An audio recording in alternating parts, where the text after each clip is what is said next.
exciting symposium, and also to Professor Takezawa and her staff for conceptualizing the theme in such a unique and interesting way. I'm really honored to be able to participate in a project which, in my mind, tries to both look at the specificities of racism in the Japanese and broader East Asian context, while also looking at some of the continuities across the globe. And it seems to me that it's really important for us to do both sides in that project.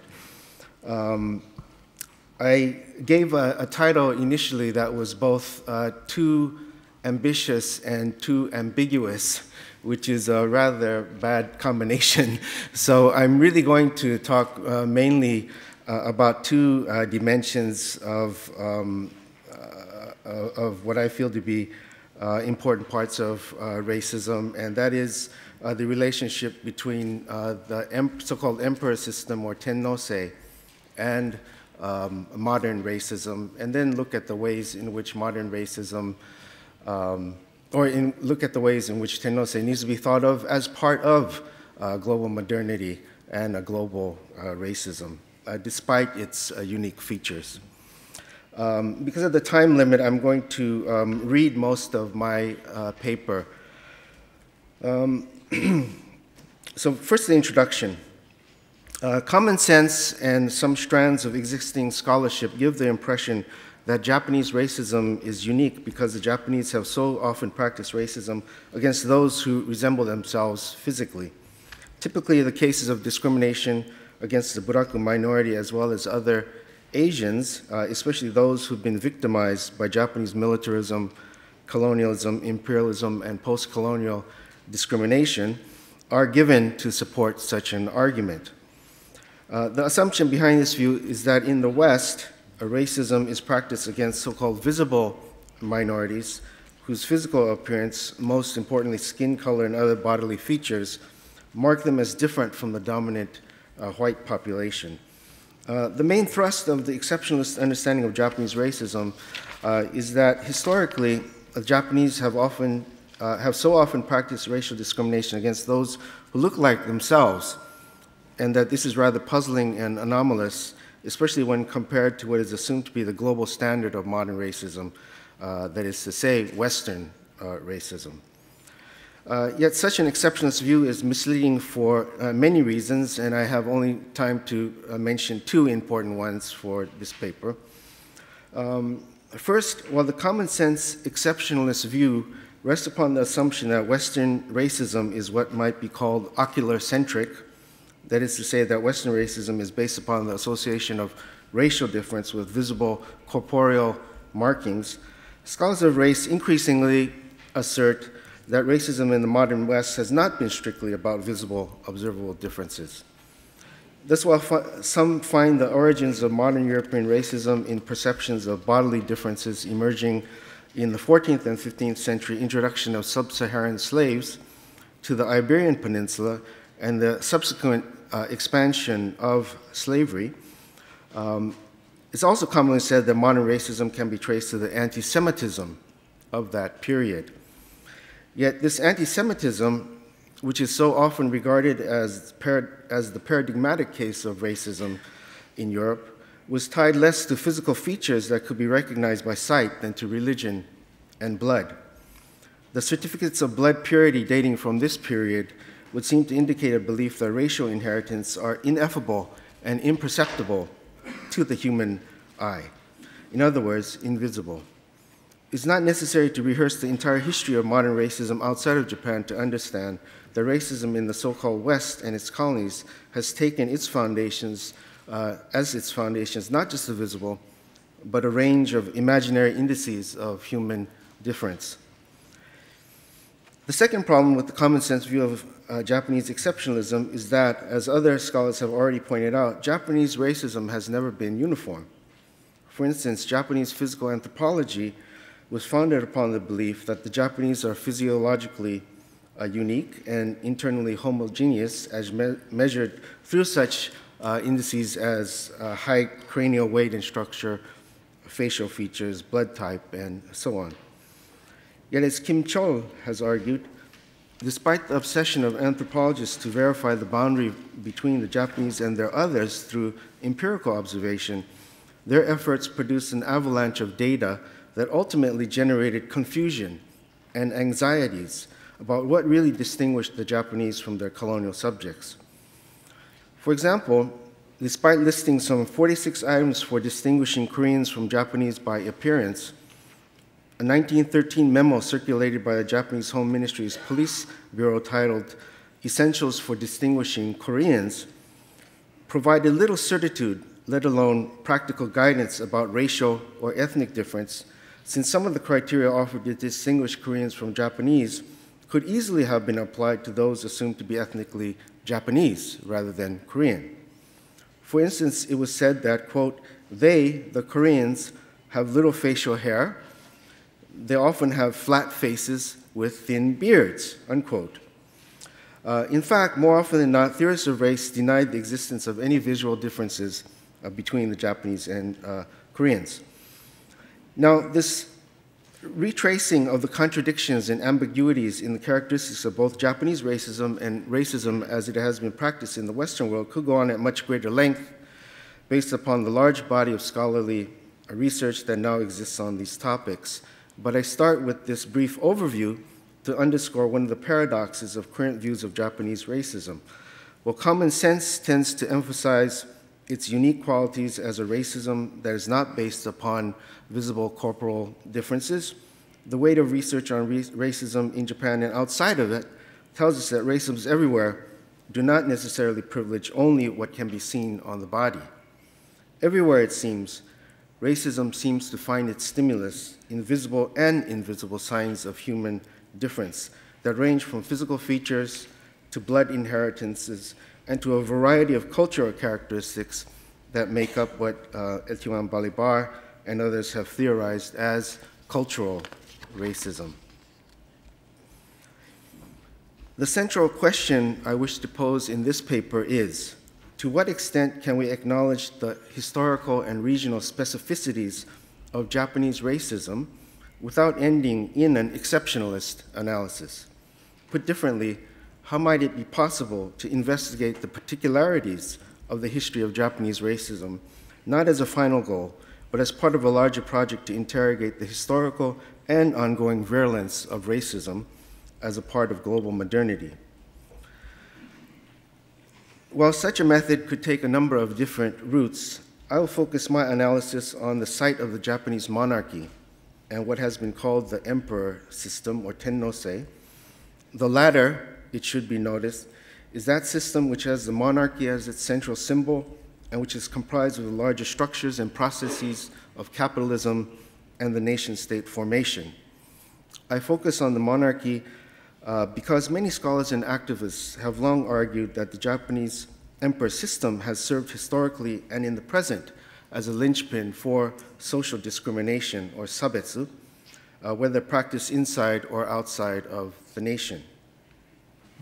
So let me turn to part 2, which has the subtitle, The Monarch as a Sign of Modern Normative Race and Culture.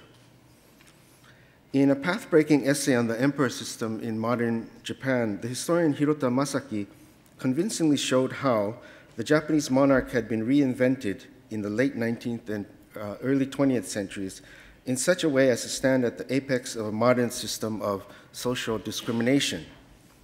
While debunking the common myth that discrimination in modern Japan could be explained as a straightforward inheritance of pre-modern forms of discrimination, such as those associated with ritual purity and defilement, he identified several new modes by which discrimination began to operate.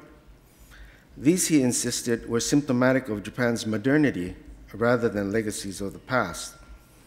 While Hirota used the term discrimination rather than racism, jinshu sugi or racism, perhaps in part because racism has come to be so associated with observable differences, I would argue that at least 3 elements of the new modalities of discrimination that he identified with the emperor system should be understood as fundamental to modern racism in Japan, and that also link this version of racism to racisms throughout the world.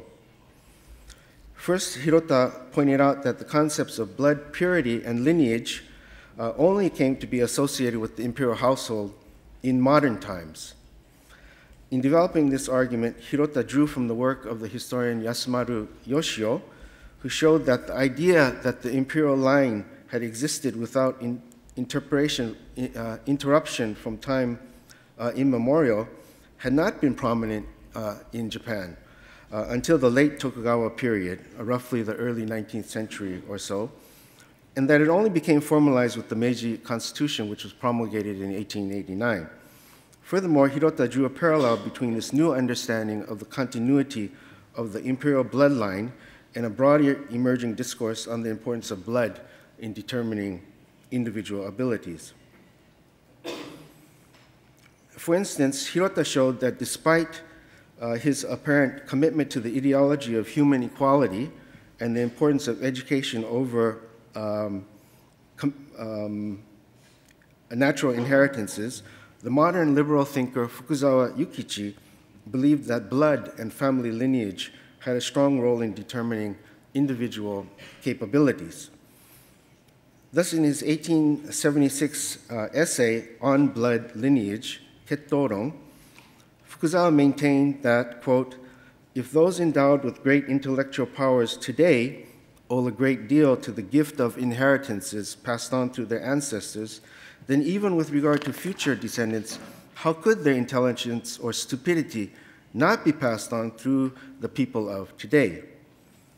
In short, the birth of the modern imperial system coincided with and reinforced a naturalistic mentality based on the symbolism of blood lineage.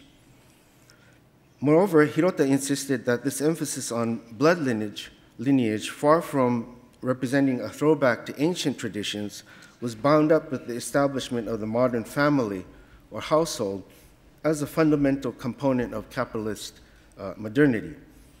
Furthermore, the symbolism of blood could easily be transferred from concepts of unbroken family lineages, including that of the imperial household, to convictions about the unity of blood among the Japanese race. Hirota also suggested that in the late 19th century, the emperor came to be associated with modern concepts of hygiene and civilization, and that these cultural indices became entangled with the idea of blood. Thus, he finds evidence of a dramatic transformation in measures taken to construct symbolic barriers protecting the physical presence of the emperor from contamination. Shortly after the Meiji Restoration, such precautions, as evidenced in instructions for preparing the routes of the emperor's travel, still reflected pre-modern understandings of defilement. This defilement was associated with the work of the Buraku people in animal flesh and skin, as well as the archaic system of mourning and abstentions. While fully acknowledging that modern understandings of defilement drew from this archaic system of discrimination, Hirota argued that modern discrimination, or what I would call modern racism, was fundamentally transformed by a new ideology of cleanliness. At a time when the spread of contagious diseases such as cholera and the accumulation of scientific knowledge joined to stimulate an abhorrence of the unclean, the will to sanitize, confine, and disinfect incited a new type of scientized discrimination against particular peoples, including the Buraku minority. This relationship between hygiene and social discrimination, as Hirota explained, can be seen in, quote, both the divinization of the emperor at society's apex and in the slums of the poor and among the diseased in society's lower reaches, unquote. Finally, Hirota argued that from the 19th century, the emperor came to represent civilization, or bunmei, an idea that was very closely coupled with the ideology of hygiene. While the emperor emphasized civilization and enlightenment, those considered savage and unenlightened, such as the Ainu and Okinawans, became objects of contempt.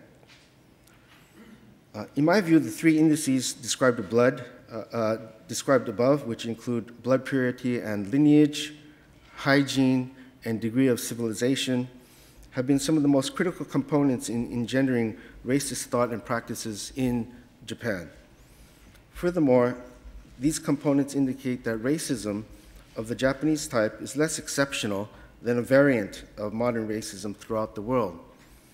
It is also important to note that racism in Japan as elsewhere has always been in constant flux, and that it is precisely the multiplicity of concrete stimuli for racist discrimination, some visible on the body, some cultural, and some others quite ineffable, that make it possible for racism to survive even when disavowed or denied. Okay, the third part is on the Second World War period.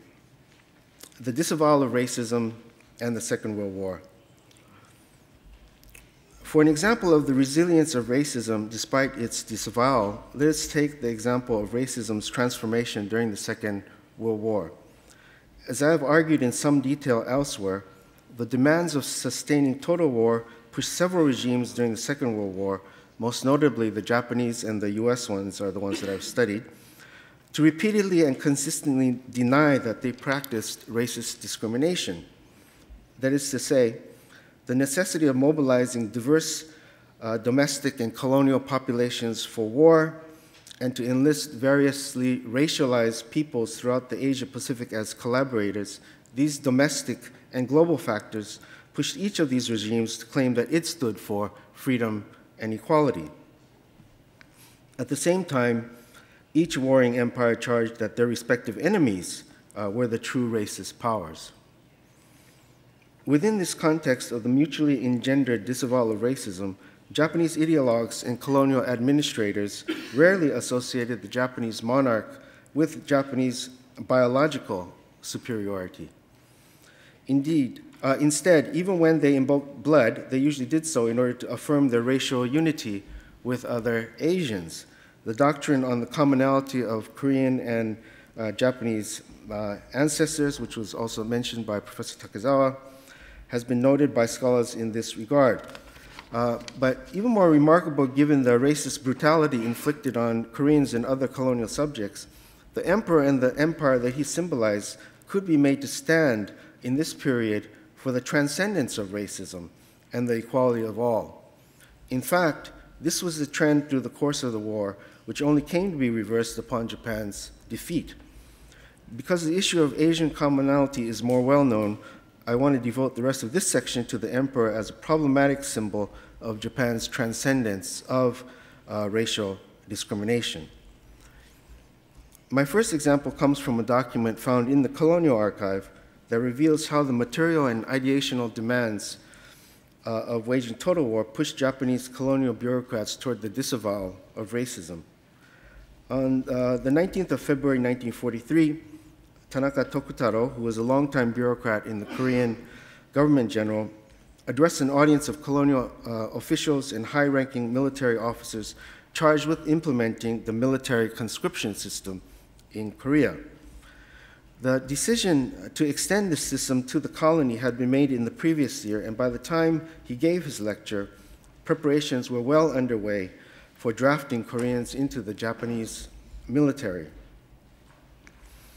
In his presentation, Tanaka rejected a biologistic or naturalistic understanding of the differences that distinguish Koreans from the metropolitan Japanese.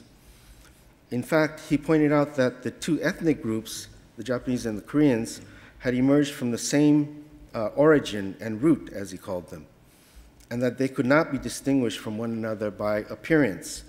And yet he fully acknowledged and problematized the real differences in the ethnic character of the two peoples. These were differences, he explained, that had been produced by history, not nature, and were evident in what he described as, using a kind of strange word in this context in Japanese, naiyo, or internal content, or what I would call interiority, or in Japanese, naimensei, that these were important rather than external appearance, what he called gaiyo. Tanaka argued that over the course of thousands of years, divergent geographical relations, domestic, political, and social conditions, and religious and moral ideas, and so on in the two countries have produced distinctions that could not be seen in physical features, but could clearly be found in the, what he called the thought and character of the two ethnic groups. Having introduced this primary theme, Tanaka went on to elaborate on the concrete traits of the Korean ethnic group's thought and character. He described almost all of these as weaknesses or faults in their interiority, and he contrasted these with the superior quality of the metropolitan Japanese. Thus, he maintained that Koreans were dishonest, that they lacked sincerity, that they had weak consciousness, and a poor sense of responsibility. He said that Koreans have no sense of empathy and will only be kind to others if it's in their self-interest to do so. Tanaka continued on at some length to delineate further negative qualities of Korean thought and character.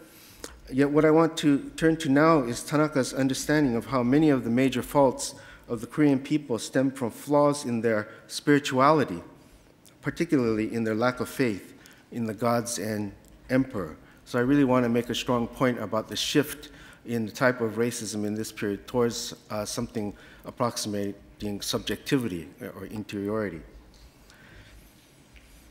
In contrast to the strong religious beliefs of the Japanese in the gods and their belief in the progenitor of the imperial line, that is the sun goddess, the Korean people lacked reverence, he said, for the gods and treated their monarch only as the, quote, supreme political power in one nation and not as the sublime center of spirituality, unquote.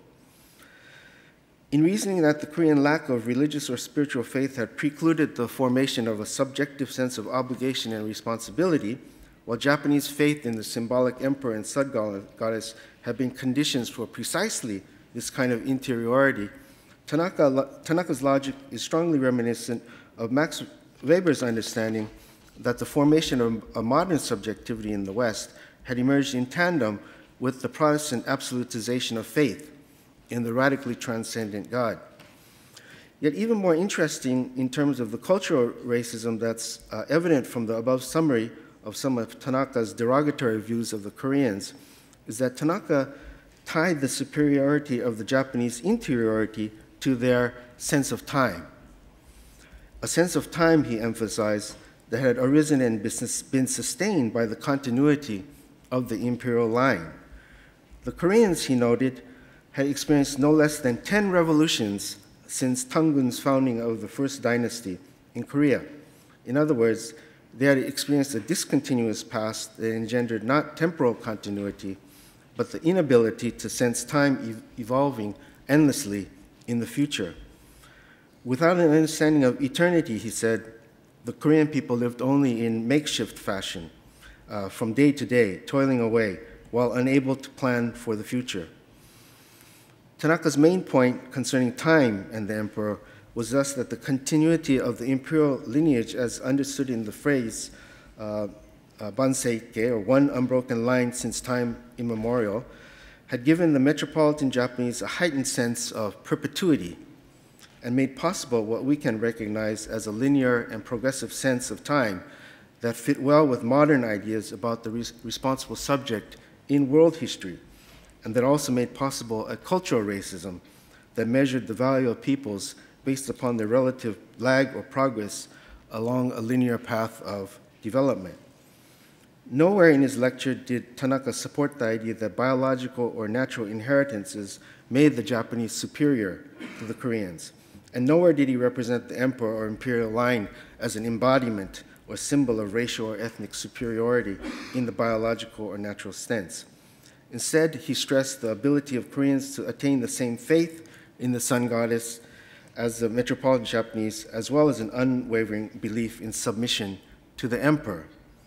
As Tanaka also explained in the question and answer period that followed his lecture, quote, it should not be said that the sun goddess is the ancestor of the Yamato ethnos, or that she is not the ancestor of the Koreans.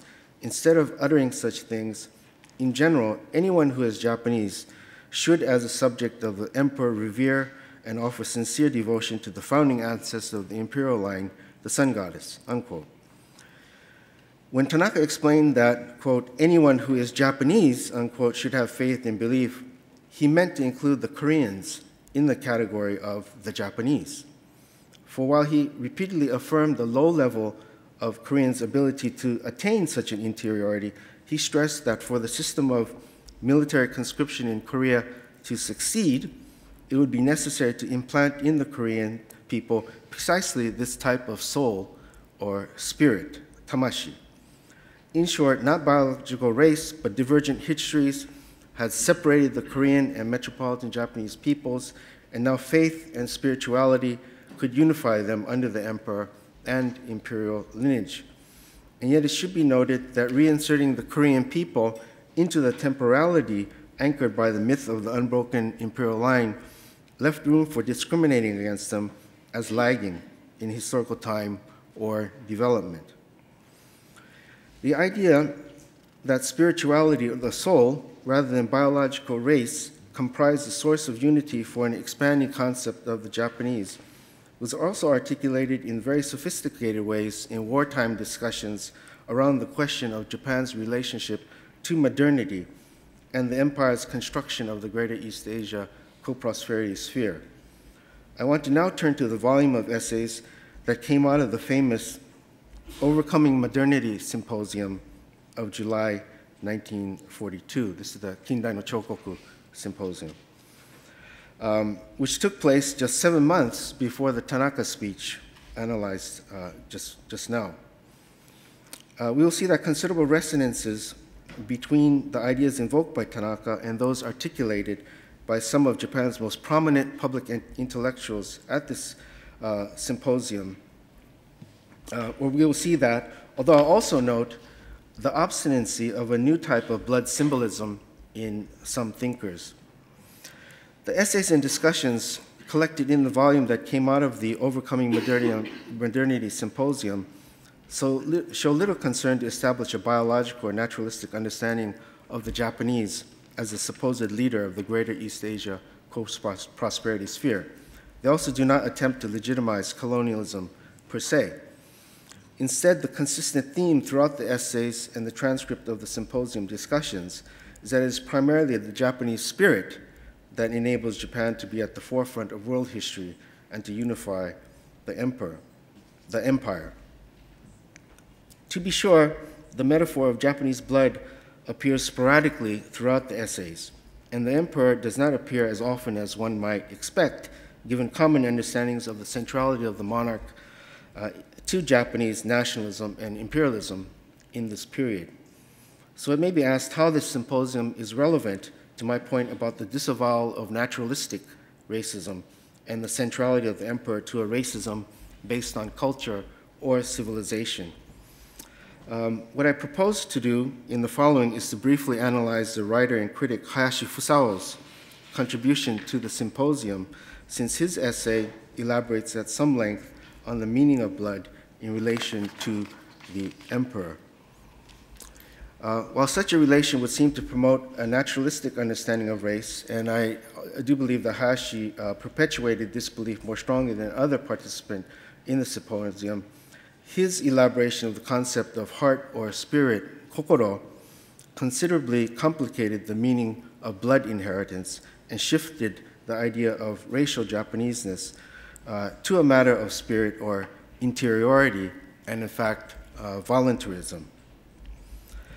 How much time do I have left? 2 minutes. Oh, no. So I won't be able to get into the details of Hayashi Fusao, but if I would want to summarize the point that I wanted to make here, Hayashi, although he talked about blood, had a very interesting notion about it, that in fact the spirit of being Japanese lay dormant in the blood of the so-called Japanese. And it was only with some kind of spiritual awakening that people could become really Japanese in a creative sense. And he said that, and he did not really limit the boundaries of who one could consider to be Japanese. So it was very ambiguous about who fit in and who did not fit into this category of the Japanese. Okay.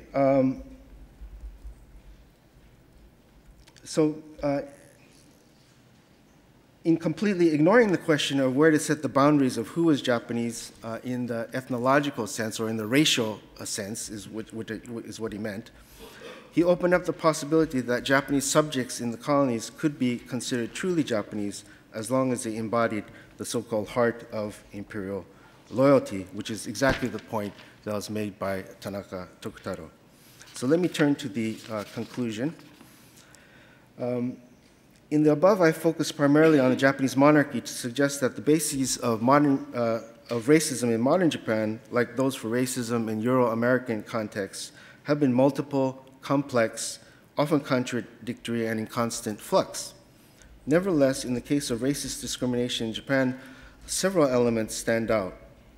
These include anxieties produced by a search for certitude in differences of physical appearance, blood lineage in a naturalistic sense, an abhorrence of unhygienic practice, and a civilizational discourse which measured humanity on a timeline of advancement from savagery to leadership in world civilization.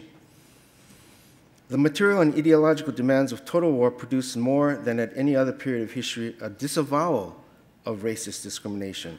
And this has continued into the present. So the legacy that I see of the Second World War, both for Japan and the United States, was that this was a moment for the tremendous disavowal of racism. And the key to understanding racism today, I think, is how racism continues despite its denial, despite proclamations of equality, and so forth.